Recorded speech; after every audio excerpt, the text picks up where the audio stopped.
Hello and welcome লন্ডনে বাঙালির রান্নাঘরে। আজকের রান্নাঘরে আছে একেবারে অন্যরকম স্বাদের রিচ করলা কারি। করলার স্বাদ আর মশলার রিচ ফ্লেভার মিলে তৈরি হবে দারুণ একটা ডিশ। যারা করলা খেতে ভালোবাসেন না তারাও এই রেসিপি খেলে অবাক হয়ে যাবেন। নিয়েছি 4টে বড় সাইজের করলা। এবারে আমি এই করলাগুলোকে একটা পিলার দিয়ে গাগুলোকে ভালোভাবে পরিষ্কার করে ছাড়িয়ে নেব। এবারে আমি করলাগুলোকে কেটে নেব। প্রথমে দুই সাইডগুলো কেটে বাদ দেব, তারপরে আমি করলাগুলোকে মাঝখান থেকে কেটে নেব। এইবারে একটা চামচ দিয়ে আমি করলার ভেতরের দানাগুলো সব বার করে ভেতরটাকে আমি পরিষ্কার করে নেব। এবারে আমি একটা বাটিতে জল নিয়ে নিচ্ছি। জলে দিয়ে দিচ্ছি হাফ চা চামচ হলুদ আর দিয়ে দিচ্ছি 1.5 চা চামচ নুন।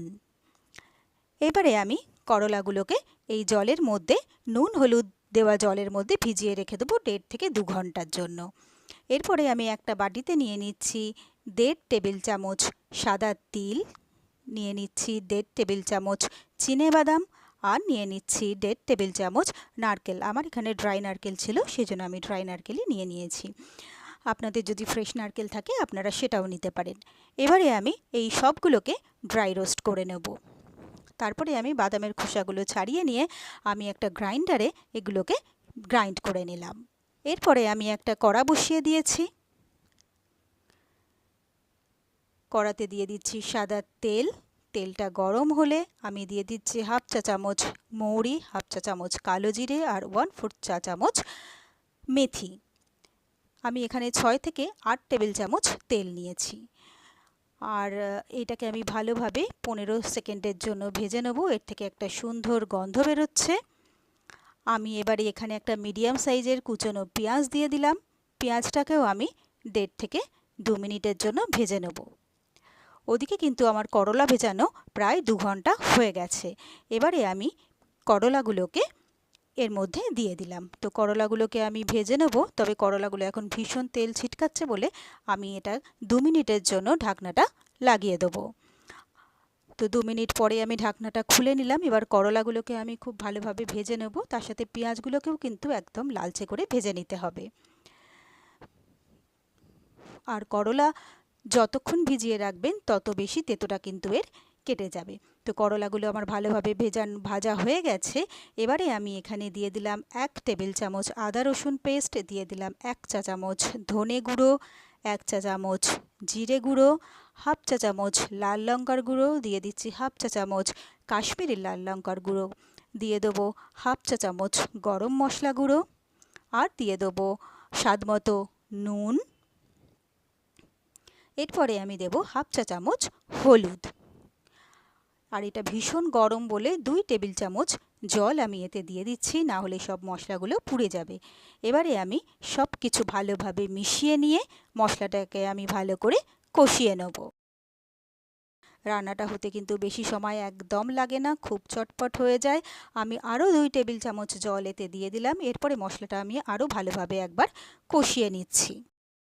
তো মশলাটা কিন্তু আমার বেশ ভালোভাবে কষানো হয়ে গেছে।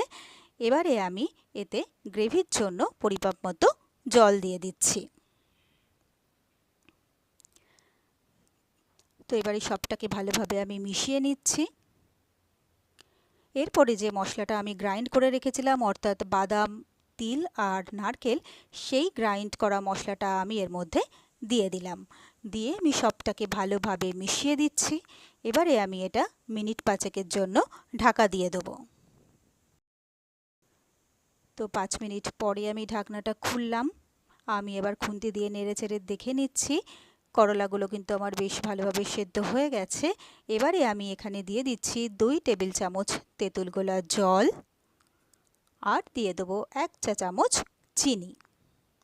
এবারে এটাকে আরও একবার ভালোভাবে মিশিয়ে নিয়ে আমি আরও একবার মিনিট 5 জন্য এটা ঢাকা দিয়ে দেবো। তো 5 মিনিট পরে আমি ঢাকনাটা খুলে নিলাম।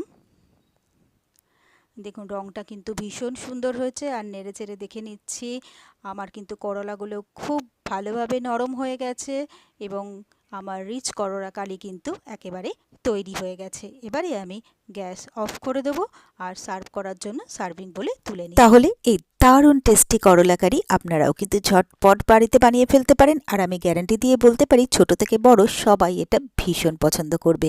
আর আমার রেসিপিগুলো কেমন লাগছে অবশ্যই কিন্তু কমেন্টস করে জানাবেন। ভিডিওগুলোতে লাইক করে প্লিজ আমার সাথে থাকবেন, পাশে থাকবেন।